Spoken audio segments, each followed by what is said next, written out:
Okay, we're currently at the lower reservoir in Turlough Hill.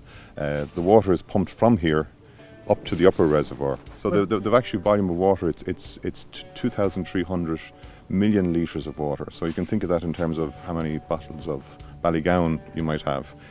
So it's an awful lot of water. But we need that amount of water to generate what is effectively 292 megawatts, which is enough to supply about 200,000 homes and probably a city the size of Cork.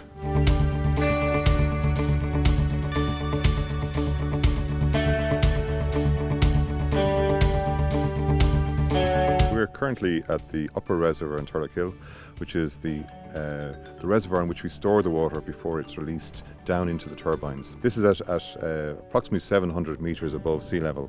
The reservoir itself is about, I suppose, 1.4 kilometres complete to drive around it. It's nearly 20 metres deep.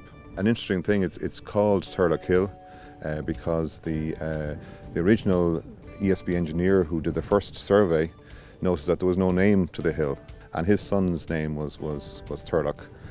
By coincidence, that's also a Gaelic name for a dry lake, so hence it got the name Turlough Hill.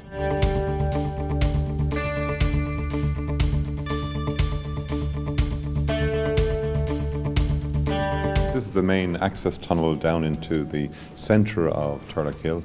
It's about 600 metres long.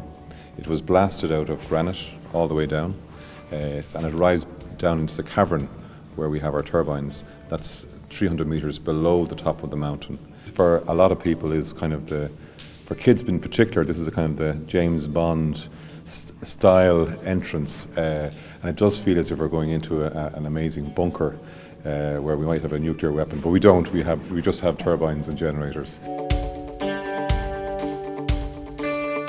We're currently in the Hydro Control Centre, which is deep in the heart of Turlough Hill, onto the mountain. So effectively, what we're looking out onto here is the actual main engine room, which houses the generators and turbines.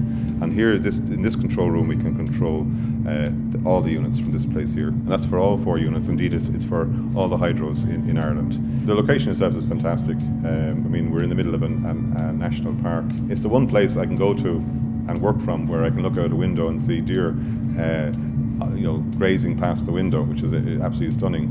But it is an incredible location, and indeed we have to be very respectful of that in all the work that we do, because we are in an area of natural beauty, so we have to safeguard that.